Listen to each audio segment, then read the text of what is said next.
Damas y caballeros, feliz noche. Bom menina e bonita anoche aqui. Bom menina na Curaçao Inclusion Award.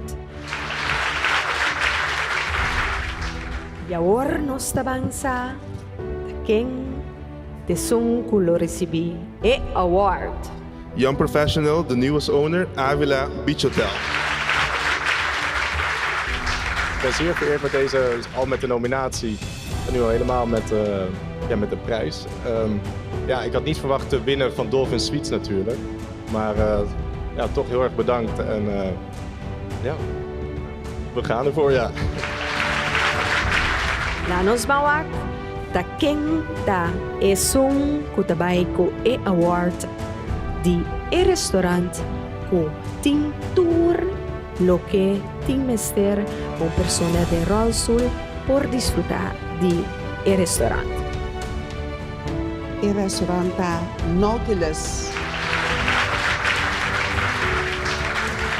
No, it's true inspiration for Alton to put this amazing foundation that it truly involves a lot of sectors, and it's a true pleasure to be in here, be part of this foundation. So thank you very much for this award, and thank you, Alton.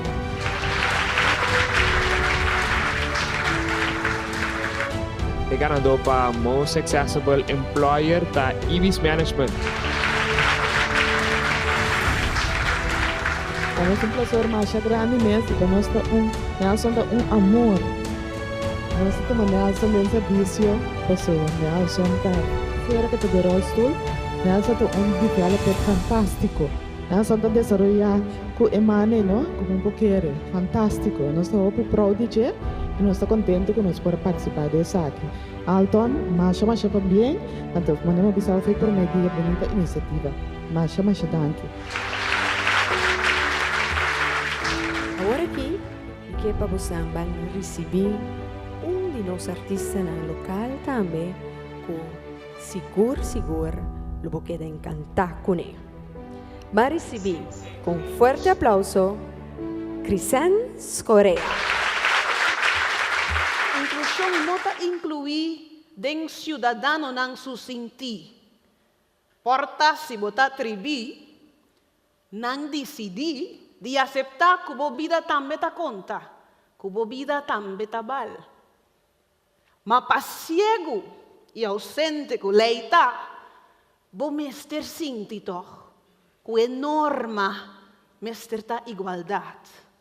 Para cego e ausente que leita, vou ignorar que acessibilidade está sinônimo de dignidade. Para ausente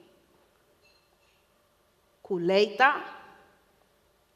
vou realizar. Criador de mesmo sonho nos turta. Um aplauso fuerte para Randall Carson y su orquesta.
Shabu.